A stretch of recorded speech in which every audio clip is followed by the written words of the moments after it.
Olá, queridos alunos. Então, como eu te falei, vamos dar continuidade à nossa aula sobre domínio de natureza, agora sobre o Cerrado brasileiro. Então, acompanhe comigo, anota aí. Lembrar que a gente tem que acompanhar a aula roteirizando. Se isso é porque eu só estudo assim, eu vou grifando, escrevendo, identifica as palavras principais, domínio do Cerrado. Então, domínio do Cerrado, primeiro, eu quero que você coloque duas palavras. A grande riqueza do Cerrado é a água, a questão hídrica, as veredas, que é um tipo de cerrado, a mãe d'água do Cerrado, então, água. E a segunda, o banco genético. Cerrado é a savana mais biodiversa do mundo. Então, essas duas palavras, a água, eu tenho aí a caixa d'água do Brasil, então a questão hídrica é bem importante para o cerrado. Eu falei de uma vegetação, um tipo de cerrado chamado de as veredas tropicais. As veredas são matas que protegem as nascentes dos rios. Então, no Cerrado, eu vou ter a maior caixa d'água do Brasil, maior centro formador de rios deste país. E um outro termo aqui, primeiro tópico, um segundo tópico, que eu quero que você lembre bem, é que nós vamos começar a estudar uma paisagem que é muito, mas muito resistente ao fogo. Então, resistente ao fogo. O Cerrado tem um clima tropical típico. Vamos lá. Já vimos a Amazônia. Qual era o clima da Amazônia? Equatorial. Lembram? Sem estação seca. E no Cerrado? É tropical típico. O que significa isso? É um tropical marcado pela continentalidade. É um tropical que possui duas estações, verões chuvosos com invernos secos. Então é um clima sazonal. É um clima no qual no inverno eu terei a temporada seca, no verão a temporada das chuvas.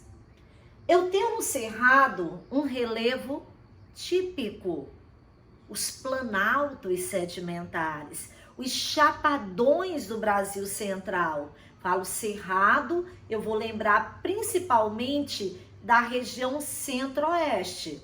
É claro que tem Cerrado em inúmeras outras regiões geográficas. Tem no Nordeste, tem no Norte, tem no Sudeste. Só não tem Cerrado rigorosamente no Sul, certo? Mas eu tenho no Sudeste, no Nordeste, no Centro-Oeste e no Norte.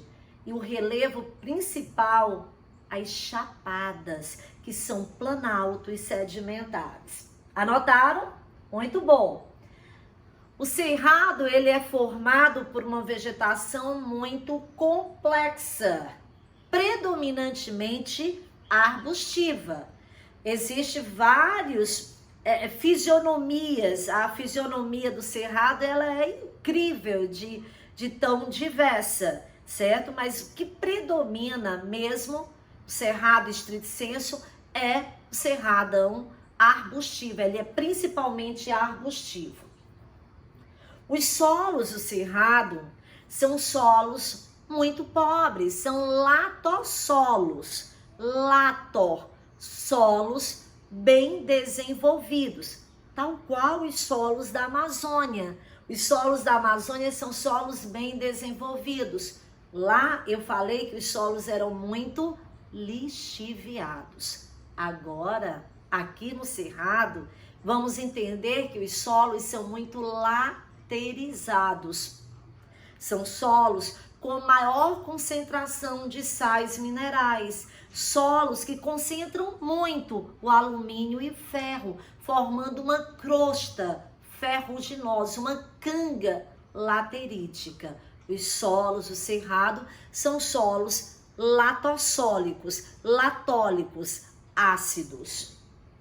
A estrutura geológica dominante aí, bacias sedimentares. Lembram que eu falei de chapadas? Eu vou relacionar o cerrado sobre uma topografia, as chapadas. E as chapadas são planaltos desenvolvidos em bacias sedimentares. Anotaram esse aqui? O clima é o tropical típico. Verões o quê? Repete comigo. Verões o quê? Chuvosos. E os invernos são secos. Invernos secos, verões chuvosos. O relevo predominante, planaltos tabulares, planaltos sedimentares, mesetas. Essas mesetas favorecem muito ao quê? A mecanização agrícola. Como é que eu posso pensar nesta área que possui solos tão pobres, sendo áreas onde cada vez mais as terras se valorizam para o agronegócio? Porque aí o relevo favorece a uma agricultura intensiva, ao uso de maquinário. E se o solo é ácido, eu corrijo esse solo adicionando o pó do calcário. Uma técnica conhecida como, falem, calagem. A calagem é o corretor dos solos tropicais ácidos. Vamos lá. Esta região é uma região que recebe um selo, viram aqui, um carimbo de ser um hotspot brasileiro. É o mais recente hotspot. O que vem a ser um hotspot? Hotspot é uma área biodiversa, um ecossistema biodiverso ameaçado de extinção. Então, aqui o cerrado está ameaçado principalmente pela agropecuária, pela expansão da fronteira agrícola a partir da década de 70, foi para o cerrado. Então, o cerrado torna-se o grande celeiro de grãos do nosso país. Olha que imagem linda do cerrado. Aqui eu tenho o cerrado, observe aqui nessa região de Roraima, eu vou ter uma área, eu vou ter pequenas áreas, né, isso aqui no extremo norte, com cerrado. Então, eu tenho cerrado na área principal, centro-oeste, tenho no nordeste, tenho no sudeste, e aqui os campos de Campina em Roraima. Aí eu tenho uma pequena mancha, um enclave botânico, um enclave ecológico, segundo o professor Aziz Abissab. Esse mapa é lindo, é a savana brasileira. Qual é o clima? Tropical típico. Tropical típico. Cerrado, olha a posição geográfica, está ligada à primeira palavra que eu falei hoje. Qual é a importância? Águas. Potencial hidrológico. Pela posição geográfica e o relevo de planaltos, onde eu tenho ali o maior centro formador de rios. Então, as chuvas que caem no verão, caem muitas chuvas, elas penetram, percolam as rochas, abastecem os aquíferos e vão formar bacias hidrográficas ou contribuir com bacias hidrográficas as mais importantes do nosso país. Aqui eu tenho uma imagem clássica da paisagem do cerrado. Primeiro plano, uma formação herbácea.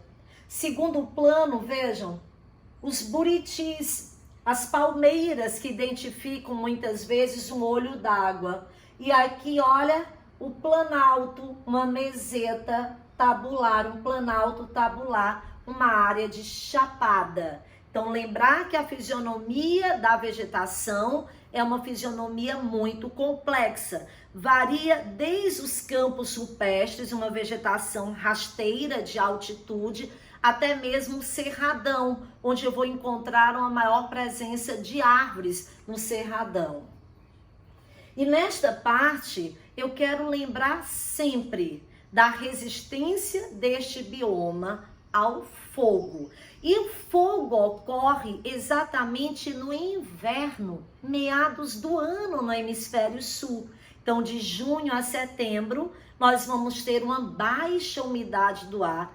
A umidade do ar é baixíssima, em algumas regiões chega a 10, 14% de umidade do ar. A umidade do ar muito baixa, ausência de chuvas durante todo um período e os ventos mais fortes terminam propagando mais o fogo. Mas é incrível a resistência e o rebrote, olha. Depois de um tempo você vê que essas plantas, a vegetação, a parte superior vegetacional foi queimada, mas foi preservada as raízes. Por que isso?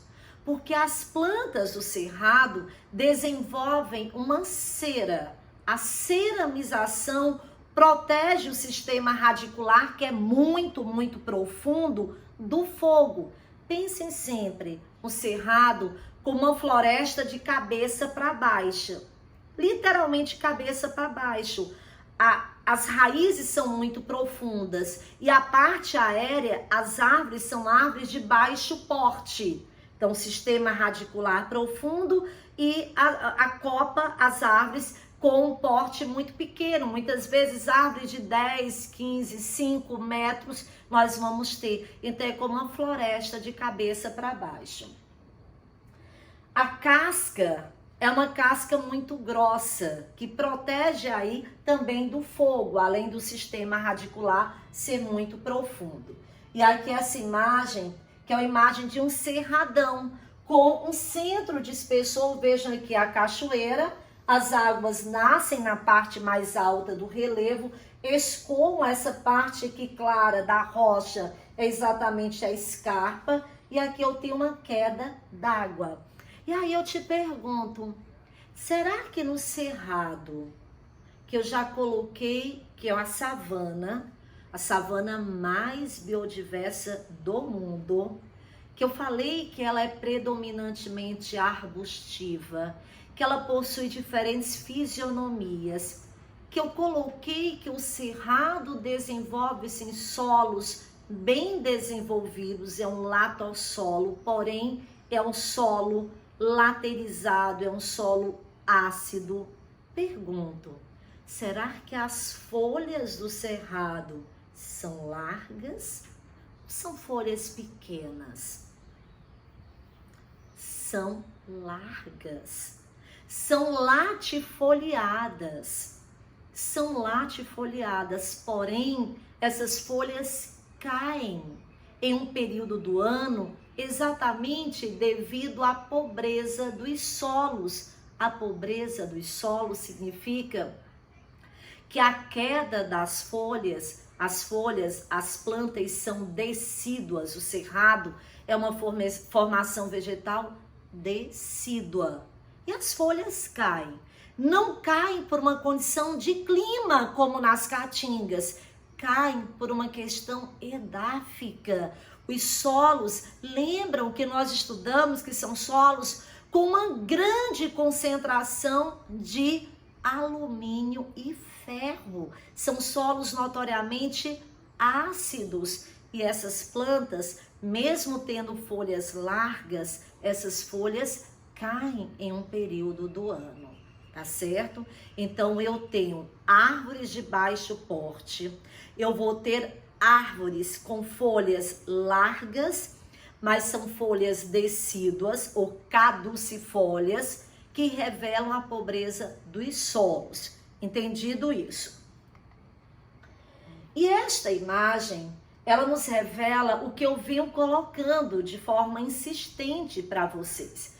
Quando a gente vê nos mapas, unidade de conservação ambiental do cerrado, você poderia pensar, Amália, tem muitas unidades de conservação, porque é uma área muito bonita, é para preservar a beleza cênica. Não, isso não é o mais importante. O mais importante é preservar as águas do cerrado. Então, preservando as matas, eu preservo as águas. Veja o que tem: berçário de nascentes. Com a topografia elevada, qual é a topografia? Chapadas, relevo de chapada. E localizado estrategicamente no centro do país, o cerrado funciona como uma gigantesca caixa d'água. 8 das 12 bacias hidrográficas brasileiras são irrigadas a partir deste importantíssimo bioma. Lembra? A nossa primeira palavra foi exatamente a água, o potencial hidrológico, um grande centro dispersor, um grande interflúvio, as chapadas do nosso país. E neste pluviograma eu tenho o comportamento da temperatura, aqui essa linha verde, mostrando que em meados do ano a temperatura declina. Então eu tenho uma temperatura média a menor aqui em torno de 18 graus, a mínima térmica, e a máxima térmica em torno aqui de 24,5, ou seja, é uma região quente, mas com uma significativa, digamos, uma variação de temperatura que nós não vimos na região amazônica.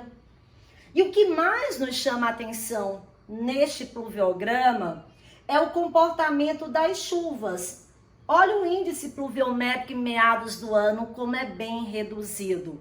Aqui eu tenho principalmente um momento onde a massa tropical continental, que é a única massa de ar atuante no nosso país seca regularmente, ela gera essa carência de águas aqui. E no início do ano, no verão, muitas chuvas. Aí você pode estar pensando: Amália, então os rios no cerrado são rios que secam? São intermitentes da mesma forma que das caatingas? Não. Os rios do cerrado são rios perenes. Apesar de ter um inverno seco, os rios não secam no cerrado. Agora, eu tenho que lhe explicar o seguinte: nós vamos ter uma grande variação hidrológica, do ritmo hidrológico. Início do ano é verão, não é isso? Então, o verão começa em dezembro, no final do ano, e vai até março. Chuvas. O que é que ocorre nesse período de verão? Muitas chuvas e os rios transbordam. Nós vamos ter período de cheias. Meados do ano, período seco. Se eu estou com período seco, o nível de águas baixa. Eu vou estar no período de vazante, o menor nível de águas. O débito fluvial é mínimo. Então, eu tenho um débito volume máximo no verão, com as cheias, e no inverno, o período de vazante. Aqui eu tenho a extensão do cerrado. Lembra que eu falei que em Roraima eu tenho uma mancha de cerrado? Que eu tenho mancha de cerrado, principalmente a região Core, aqui no centro-oeste, mas que eu tenho também áreas do sudeste, no sul do Maranhão, no sul do Piauí, áreas do cerrado. E essa área, ela compreende muito a região da soja. A sojicultura desenvolve-se muito nessa área. Tradicionalmente, o centro-oeste era vista como uma região vocacionada à pecuária, porque os solos eram muito pobres, quem acreditava nada, não vai produzir nada. Aí na década de 70, a Embrapa, a Empresa Brasileira de Pesquisas Agropecuárias, resolve desenvolver técnicas para interiorizar, para ampliar a área agrícola do Brasil. Iniciamos aqui na região do sul e depois vejam que ela vai para o centro-oeste. Então nós vamos ter biotecnologia, melhoramento genético, porque a soja não é nativa do Brasil, a soja não é uma cultura tropical, mas ela é adaptada à tropicalidade, e corrigimos os solos. Olha que incrível aí a expansão da soja nas áreas principalmente do cerrado. E aqui a nova fronteira agrícola, que é exatamente a área Matopiba ou Mapitoba, a novíssima fronteira agrícola do Brasil. Quando a gente fala de cerrado, de agronegócio, de agricultura intensiva, nisso nós estamos falando de um sistema muito competitivo. Um sistema monoexportador, a política agrícola muito voltada para exportação. E estados como Bahia, o oeste da Bahia, sul do Piauí, do Maranhão e parte do Tocantins tem tido um crescimento econômico gigantesco em termos de infraestrutura, de geração, em função de geração de emprego, de renda, em função da soja aí no Cerrado. Aqui, Mapitoba ou Matopiba, novíssima fronteira agrícola que corresponde à área exatamente do Cerrado. Pronto, aqui apenas a nossa página da próxima aula. Eu quero saber se vocês registraram tudo.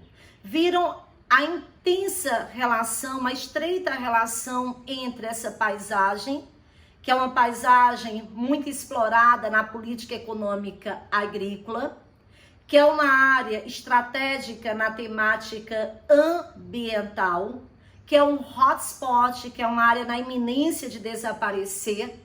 Então, entender a parte de solo, de clima, de águas, de relevo, foi tudo isso que nós estudamos. Eu espero que você tenha aproveitado e até a próxima, onde nós vamos trabalhar o domínio dos mares de morros. Um grande beijo.